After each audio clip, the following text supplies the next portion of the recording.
Um, okay, this is Fluttershy. I messed up on the first recording format. Sorry about that. I've reset my keyboard so that I can hopefully get the playthrough right this time. Um, I'm going to be doing it in episodes. Um,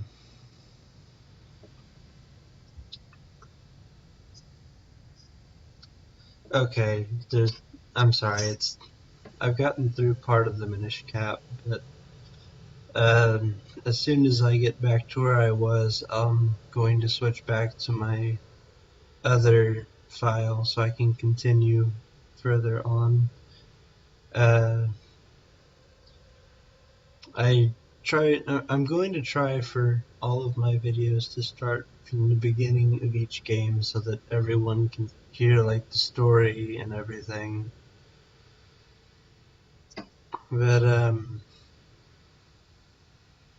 yeah, I'm sorry I messed up on the last playthrough. Still a lovely place.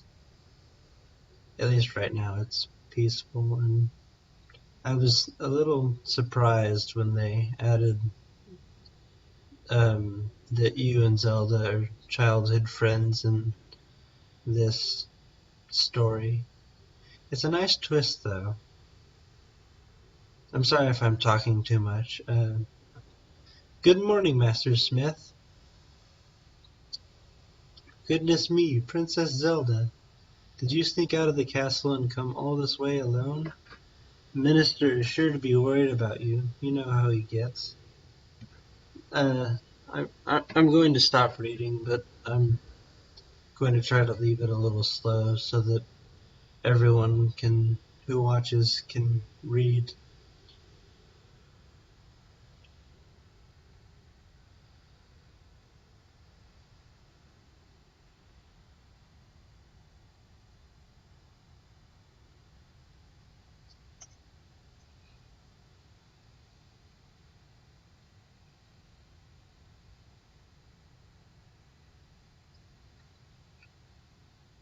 I'm gonna do a little pause here so I can keep track of the time.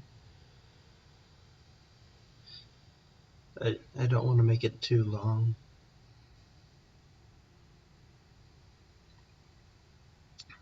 After I get to certain points of the game, I'm going to pause no matter what the time is, and if the time gets too long, I'm going to just uh, pause there and start off from the next video and see how it goes. And thank you to the Game Grumps. You're kind of my inspiration to start doing videos of playing games.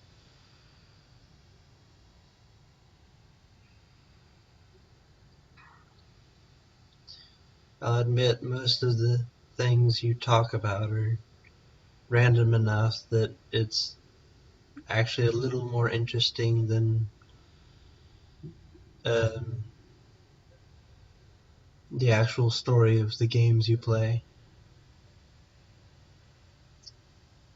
And the Zelda trait, the floating object that you don't have to hold and it still doesn't fall on your head.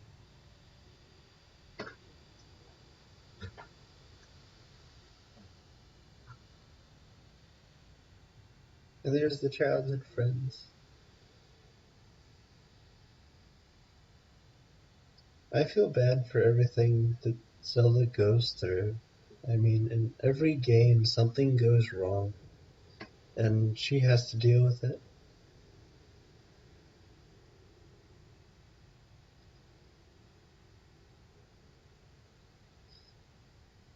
The only real reason I have time to make these playthroughs is because I've taken a break from Elsword.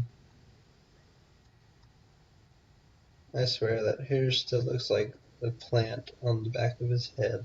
It doesn't make any sense. She's very energetic.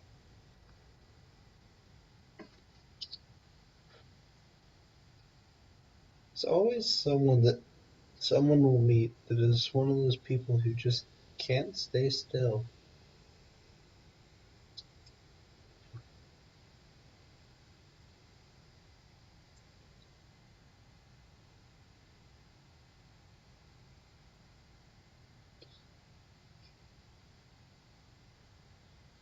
And she runs off. I guess being the princess doesn't mean that you can be in danger at any time, at least while it's peaceful. Stop and listen to. And there she goes again. Sorry, I kind of skipped that by accident. So the Picori are real. It's weird saying Picori after you've played through part of the game.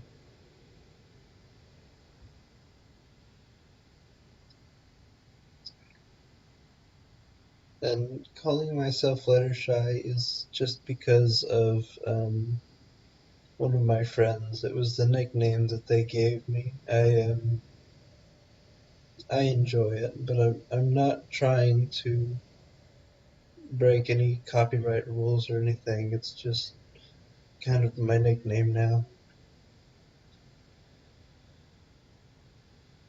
There's a choice of any of these prizes, but of course, they're all going to be really expensive. Except for that one, the tiny shield.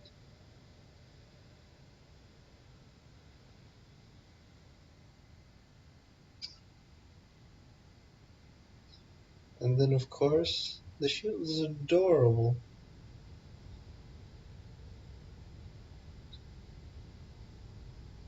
And why do people just start arguing with the princess when she makes a choice? It's like saying, yes, you rule over the entire land, but we really don't agree with you whatsoever.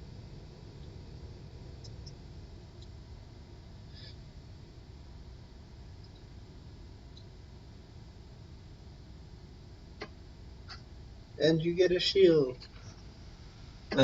This playthrough is probably going to be a bit longer than my other ones because there's more talking at the beginning, but I don't want anyone to be behind on the story.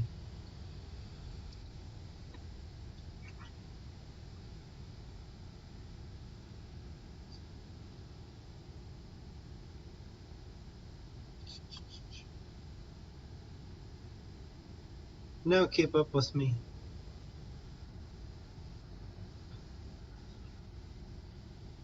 And there she goes again.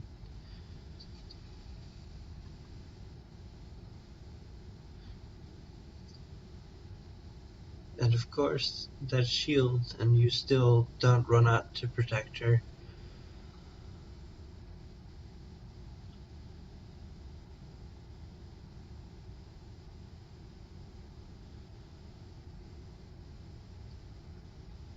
It's amazing she brings that up and has no recollection of getting you the shield.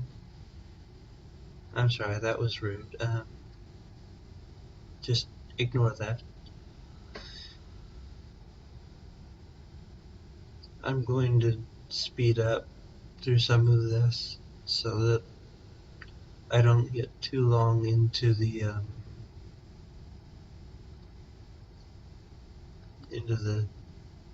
playthrough. Now, this area is very important later, and it brings up Tingle, but I'll explain that when we get to it.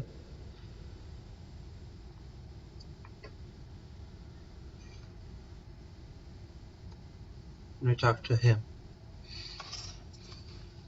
I'm going to go through as much as I've already gone through and at least try to do some of the walkthrough as much as I can.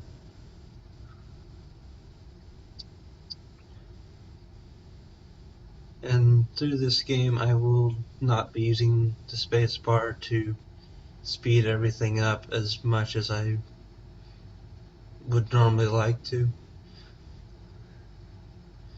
I normally just use the, in this case, the X button, which would be the B button on on the Game Boy Advance.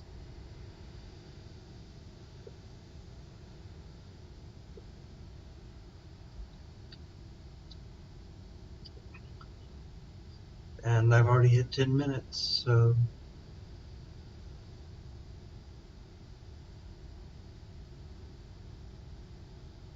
I'll try to extend to 15 and see if more gets done within that time.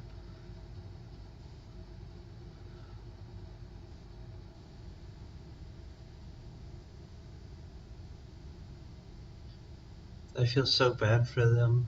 I mean, they get launched. It isn't just like thrown back. That's a giant wall, which means they got thrown over it.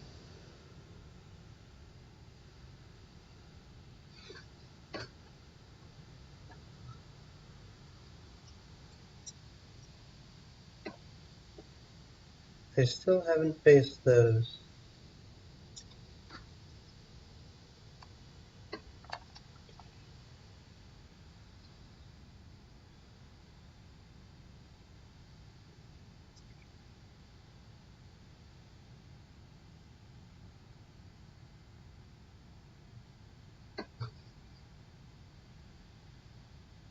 And the shield, which just throws you to the side amazingly.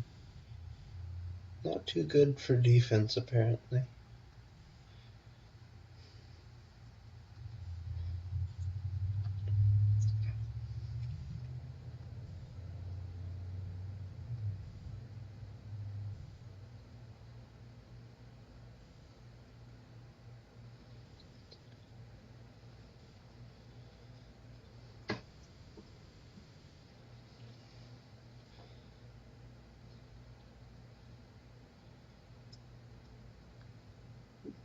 Depending on how long the talking takes, I may actually have to cut this one off before I get farther into the story.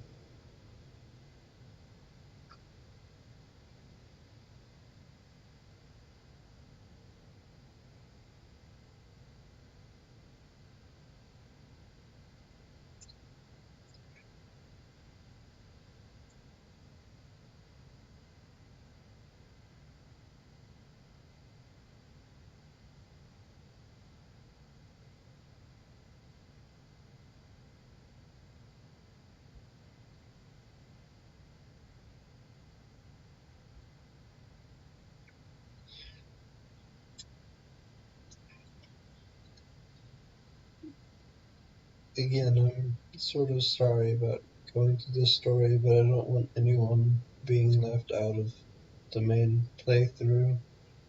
It would be very rude.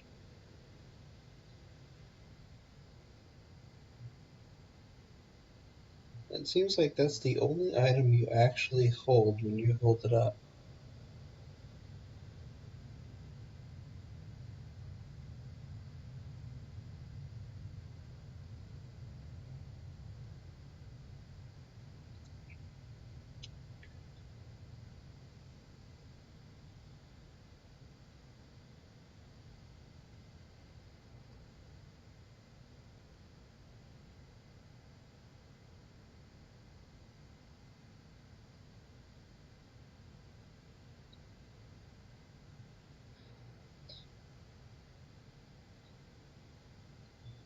So for now, for the sake of time, I'm going to be breaking one of my own rules.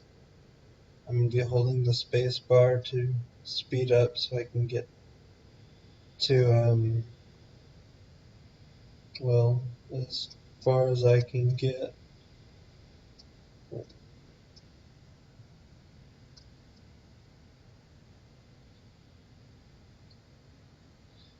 I have to slow down around the enemies.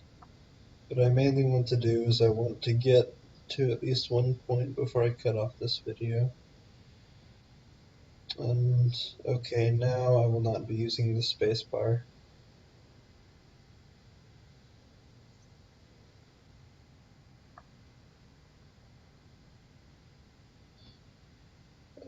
unneeded, but very much appreciated.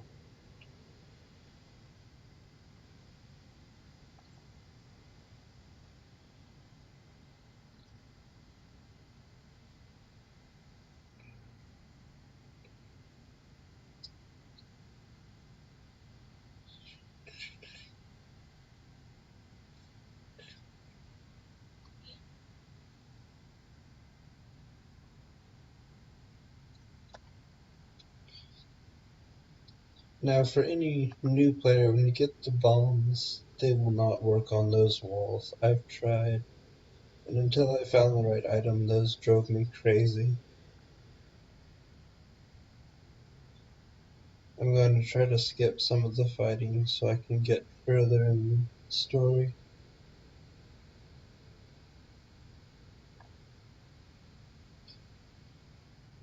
Normally I wouldn't do this.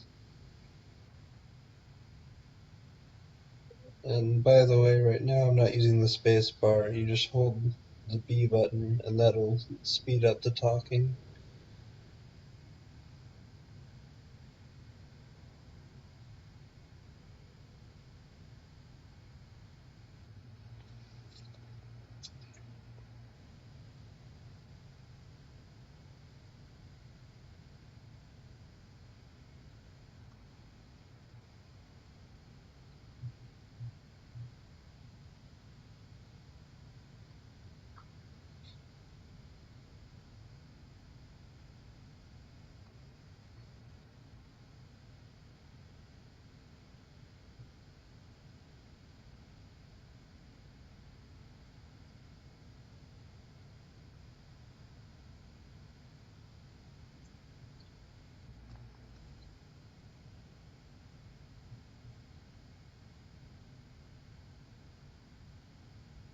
And you can go slower, but just sort of stands there. So normally what I do is I just run, and